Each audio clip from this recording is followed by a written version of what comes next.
Halo semuanya, kembali lagi bersama saya Michael. Di video kali ini kita akan bahas update market crypto terbaru dengan berita-berita terbaru ya, sesuai dengan analisanya juga yang kita akan coba bahas di video ini. Jadi kalau misalnya teman-teman suka video ini, jangan lupa untuk share videonya, like ataupun subscribe. Dan kita akan langsung masuk ke dalam videonya untuk melakukan pembahasan di mana untuk hari ini market crypto mengalami sedikit koreksi ya. Ini kita bisa lihat di sini 1,9%. Kemarin cukup koreksi yang besar. Nanti kita akan lihat secara price actionnya bagaimana. Apakah penurunan ini akan lanjut terjadi atau kita akan sedikit mengalami kenaikan. Itu yang akan kita bahas di video kali ini. Bitcoin kita lihat di bawah level 17.000. Kalau kita lihat di sini Bitcoin di 16.977. Ethereum di 1257 ya, turun 2,9%, Bitcoin turun 1,8%. Secara overall market mengalami penurunan, namun memang beberapa altcoin ini ada yang sedikit mengalami kenaikan seperti Synthetix, Axie, Stacks, Leo, Arweave, XCN, Toncoin ya. Beberapa hal. Nah, saya mau memberikan beberapa heads up juga, itu update.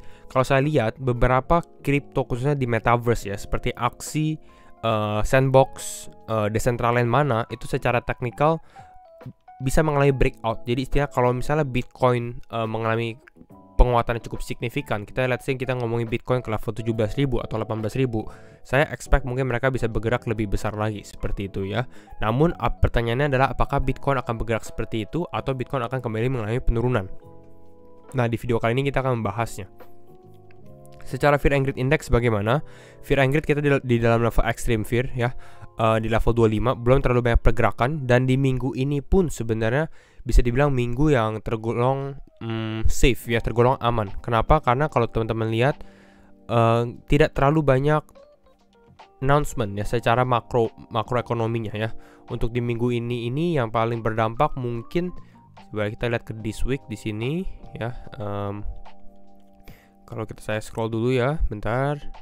Itu di Friday kalau tidak salah ya, hari Jumat. Ya, Jumat ya, PPI. Nah ini PPI ya. PPI ini kemungkinan yang bisa menggerakkan market, tapi sisanya nggak terlalu banyak announcement di dalam market crypto seperti itu. Jadi purely sekarang kita lihat adalah berita-beritanya, bukan berita makro lagi. Mungkin berita yang berhubungan dengan crypto. Nah, kita akan update dulu untuk market crypto ya. Kita lihat dulu ya, yang kita bahas untuk altcoin ya, kita sempat membahas tentang Chainlink, salah satu altcoin yang mungkin bisa bergerak di bulan Desember ini. Kenapa Chainlink? Karena Chainlink ini lagi ada yang namanya staking eventnya dia, bukan staking event tapi fitur staking terbaru untuk Link sendiri atau Chainlink. Dan Chainlink ini menjadi salah satu kripto yang memang memiliki fundamental kuat. Dan kita bisa lihat dari sini, whales are accumulating Link gitu ya. A giant whale atau bisa dibilang institusi gitu ya. Ini accumulate 14,3 juta Chainlink atau Link senilai 107 juta dolar seperti itu ya di dalam Binance. Lalu kita lihat dari sini ada di Uniswap, ada di 1inch beberapa. Jadi banyak paus yang accumulate Chainlink sendiri. Ya, dan Chainlink ini untuk berita terbarunya, saya lihat dulu di sini ya, berita terbaru Chainlink staking ya, version 0,1 ya, is launching tomorrow atau Desember 6 12 PM ya. Ini itu mungkin Eastern Time seperti itu. Jadi mungkin beberapa jam lagi sebenarnya untuk Chainlink punya event seperti itu ya, less than 1 hari. Nah, ada beberapa hal. Biasanya kalau staking seperti ini bisa dibilang secara short term mungkin saya bisa lihat ada sedikit pullback untuk harga Chainlink. Namun secara long termnya ini cukup bullish seperti itu. Kenapa secara short term akan cukup negatif? Karena secara logika kita lihat orang-orang membeli Chainlink untuk saat ini adalah untuk event stakingnya dia atau untuk stakingnya dia, version stakingnya di sini. Pada saat stakingnya sudah selesai, mungkin mereka akan menjual Chainlinknya karena sudah selesai gitu ya. By the rumor, sell on newsnya udah keluar, dijual. Namun secara fundamental, secara long term kita bisa lihat pada saat Chainlink ini atau Link ya, bisa dibilang Link ini di stake ya, artinya mereka ini believe atau percaya bahwa Chainlink ini untuk kedepannya seperti itu. Karena di staking ini artinya kan di lock ya, dikunci linknya mereka seperti itu. Ini Chainlink sendiri, Economics 2.0 untuk Chainlink ya, capturing revenue while reducing cost, mendapatkan penghasilan revenue gitu ya, walaupun kita reduce cost ya, secara cost-nya gitu ya, secara cost-nya, expense-nya kita turun. Ini dari decentralized application, dari blockchain, Chainlink network, dari stakers juga, ini yang baru dengan Link staking-nya. lalu dengan usernya, seperti itu ya.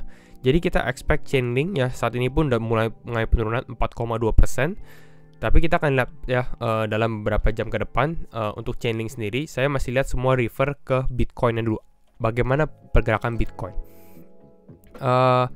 Kita lihat lagi, kita bahas satu naratif ya, atau satu berita lagi yang gak dibahas dari chat ini adalah crypto Twitter, adalah China Zero Covid Policy gitu ya. Kenapa? Karena banyak rumor berkata bahwa China ini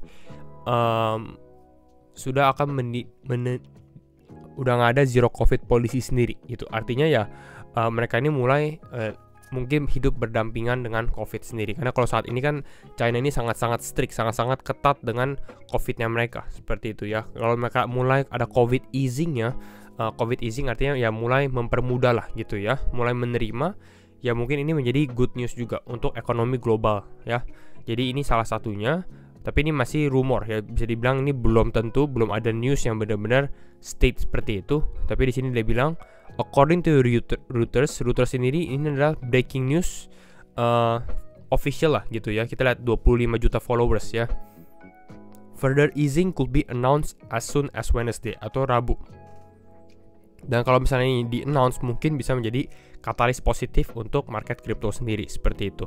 Kenapa? Karena China ini kan kita tahu bahwa dia menjadi salah satu negara terbesar di dunia secara ekonominya juga ya, secara globalnya juga. Makanya ini akan berdampak lah terhadap financial market juga, seperti itu ya. Dan ini untuk China. Kita bahas lagi di NFT ya. Coca-Cola teams up with Crypto.com to launch 10,000 unique FIFA World Cup NFT ya. Jadi Crypto.com dengan Coca-Cola, kita tahu lagi ada FIFA World Cup di bulan ini, seperti itu. Jadi ya another positive things juga. Orang-orang mulai menggunakan NFT walaupun secara market crypto sendiri mengalami penurunan. Kita lihat juga di sini Goldman Sachs, salah satu bank besar dan tua juga gitu ya, udah lama banget, plan to invest tens of millions of dollars in crypto companies. Mereka mau invest di crypto company. Jadi saya rasa kalau kita lihat untuk market crypto atau untuk peluang masa depan crypto di tahun-tahun mendatang, ini bukan suram gitu ya, tapi ini menjadi cerah gitu. Kenapa? Karena semua bank-bank besar mereka mulai melihat digital currency, melihat Web3 seperti itu gitu ya. Walaupun mungkin kita bisa lihat FTX collapse dan lain-lain, ini membuat mereka ketertarikan. Ini seperti riset di dalam market juga gitu ya. Next ya, nah kita akan bahas secara price action sedikit ya. Kita lihat Bitcoin sekarang di 16.965. Kemarin Bitcoin ini ini di time frame 1 jam kali ya, kita bisa lihat Bitcoin ini sebenarnya cukup bagus kemarin, mengalami kenaikan, testing ke area 17.300 bahkan 17.400 di atas ini. Walaupun target kita sempat bilang testing mungkin bisa ke tes 17.500, 17.600, tapi hal itu failed gitu ya. Sebenarnya belum failed, masih bisa terjadi gitu ya. Tapi kalau kita dari sini ini udah sedikit menimbulkan sign of weakness sendiri ya. Artinya menunjukkan pelemahan gitu ya, menunjukkan pelemahan dari momentum yang ada. Kalau kita lihat dari sini, itu satu ya. Tapi beberapa hal. Today we saw a massive unwind of Bitcoin longs. Jadi ini banyak orang yang long ya, artinya mau price Bitcoin naik lagi, tiba-tiba di dump ya. Ini dumpnya mini dump lah bisa dibilang ya. Ini penurunan sekitar 2,8%. Open interest mengalami penurunan lagi, dan ini menunjukkan retest lagi, kembali retest lagi seperti pada saat Bitcoin ini berada di area 16 ribuan. Ini good news ya, artinya Bitcoin bisa naik lebih tinggi lagi, mungkin testing ke 18.000 kalau hal itu terjadi gitu ya. Karena ini udah bisa dibilang di reset, karena sebelumnya ini secara open interest mereka naiknya udah cukup besar, cukup tinggi gitu ya. Sekarang diturunin lagi, reset. Kalau misalnya bisa naik lagi, ini menjadi positive news juga untuk Bitcoin. Nah, sekarang kita lihat secara price action atau secara analisa teknikalnya juga. Kembali lagi disclaimer on and do your own research, karena setiap keputusan tetap di tangan teman-teman ya. Kita lihat di time frame 2 jam mungkin ya. Yang pertama, ini saya buat seperti mini channel untuk Bitcoin. Ini mini channelnya sebenarnya cukup valid, dimana Bitcoin testing beberapa kali di atas ini, tes dan testing di sini, lalu di bawah juga testing gitu ya. Jadi kita bisa bilang ini menjadi level yang cukup valid atau channel yang cukup valid untuk Bitcoin. Nah, yang kita bisa perhatikan untuk saat ini, Bitcoin ini berada ya hanging benar-benar di ujung channel tersebut gitu ya. Yes, ini potensi dia naik kembali ke seperti ini ada gitu ya. Atau dia juga bisa breakdown juga untuk Bitcoin sendiri. Seperti itu. Jadi ini momen yang bisa bilang momen krusial untuk Bitcoin. Apakah dia bisa kembali ke dalam channel ini atau dia turun lagi ke bawah ya. Kalau dia turun ke bawah, sebenarnya banyak orang atau banyak analisa-analisa juga yang memperkirakan Bitcoin kalau turun mungkin testing ke area 16.600, 16.500. Which is ini yang kita bahas di dalam blue box ini ya. Yang kita dari beberapa hari lalu kita sempat bilang kalau Bitcoin koreksi mungkin ke area ini karena ini area strong demand untuk Bitcoin. Teman-teman bisa lihat di sini. Ini area demand-nya ya di kisaran ini. Jadi memang support Bitcoin kalau udah turun itu mungkin berada di kisaran 16.600. Dan banyak orang sebenarnya expect bahwa hal itu terjadi. Ya Bitcoin kembali ke level 16.600. Mungkin teman-teman bisa refer ke channel Telegram juga. Saya sempat share di Telegram di sini ya. Potensi skenario untuk Bitcoin juga. Saya akan coba aktif juga ini dalam beberapa hari terakhir cukup banyak kerjaan juga ya. Namun kita akan coba aktif lagi untuk di channel Telegram sendiri. Dan kalau kita dari sini, kalau dia testing ke area 16.600 pun, kalau dia masih hold, ini menjadi positive news juga gitu. Nah, masalahnya apa? Masalahnya banyak orang yang expect hal ini terjadi. Dan kita tahu, kalau biasanya market expect sesuatu bakal terjadi, biasanya hal itu yang bisa nggak terjadi. Istilah seperti itu ya. Karena semua orang expect Bitcoin akan turun, potensinya ya justru menurut saya lebih condong ini sedikit intuisi aja sebenarnya. Intuisi di mana market ini mungkin bisa sedikit ada kenaikan dulu seperti itu. Kenaikannya mungkin tidak akan terlalu besar. Saya rasa mungkin ini hanya sebagai kenaikan sementara untuk testing, mungkin exit liquidity karena ini udah sign of weakness. Apakah dia bisa membuat higher high? Higher high artinya di sini Bitcoin 16.900, kalau dia naik mungkin dia testing ke level 17.600 agak susah sebenarnya, tapi mungkin potensi Bitcoin testing ke level 17.200-an baru mengalami penurunan lagi seperti itu. Ini kalau kita lihat dari secara price actionnya sendiri. Nah, kenapa kita bisa bilang seperti itu? Salah satunya, saya lihat dari time frame daily-nya. Ya, ini kita lihat benar-benar secara short term saja ya, teman-teman. Nah, secara time frame daily, ya saya lihat ini satu garis. Ini saya keluarkan garisnya. Nah, di sini. Ini garis di level 16.800-an ya. Ini di time frame daily, ini menjadi, ya bisa dibilang garis yang cukup krusial. Ini menjadi boxnya dia body candle-nya ya, teman-teman bisa lihat di sini body candle-nya di area 16.886 gitu. Ya pokoknya di sini 16.885-an.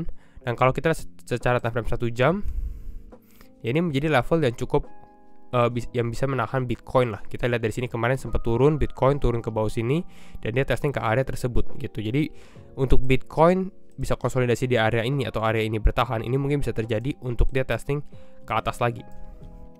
Seperti itu gitu ya. Dan kalau misalnya Bitcoin mulai naik seperti ini, yang saya lihat bukan long lagi atau potensi kita naik, tapi mungkin kita lihat potensi untuk kita mengalami penurunan karena ini Bitcoin sudah show sedikit sign of weakness juga. Ini yang kita lihat gitu ya. Dengan strong demand dia di kisaran level 16.600-an. Ya, satu grafik lagi yang saya mau bahas itu tetap Bitcoin. Ini kita lihat secara long time frame ya. Ya, potensi long time frame yang ada yang kita lihat dari sini ini seperti rising wedge pattern. Ya, seperti ini. Di time frame 4 jam dia untuk rising wedge pattern seperti ini dan Bitcoin sebenarnya konsolidasi di area 16.900-an juga. Gitu. Yang kita lihat untuk skenario yang tadi kita bahas, mungkin potensi Bitcoin ini sedikit mengalami kenaikan dulu ya. Mungkin ke level 17.100, 17.200 baru testing ke bawah ya, ke level 16.700-an testing di sini. Dan kalau misalnya ternyata dia bisa naik ke atas, nah ini yang menjadi target kita. 17.800 baru dia turun ke bawah. Nah, ini kira-kira seperti itu untuk skenario Bitcoin kalau memang mereka mengalami rising wedge pattern seperti ini. Ya, karena rising wedge pattern saya rasa cukup valid kalau kita testing ada satu high lagi di sini baru kita mengalami penurunan. Gitu ya, walaupun ya kalau dia udah breakdown di area ini, di area support levelnya ini, ya artinya ya ini udah siap-siap untuk Bitcoin sedikit mengalami penurunan juga gitu ya pada saat dia udah breakdown dari trendline tersebut. Jadi mungkin kira-kira itu untuk kita membahas sedikit tentang Bitcoin, sedikit tentang berita-berita market crypto juga, potensi pergerakan Bitcoin selanjutnya. Dan kalau misalnya teman-teman suka video ini, jangan lupa untuk share videonya, like ataupun subscribe. Dan sekali lagi, thank you semua for watching and see you in the next video. Bye-bye.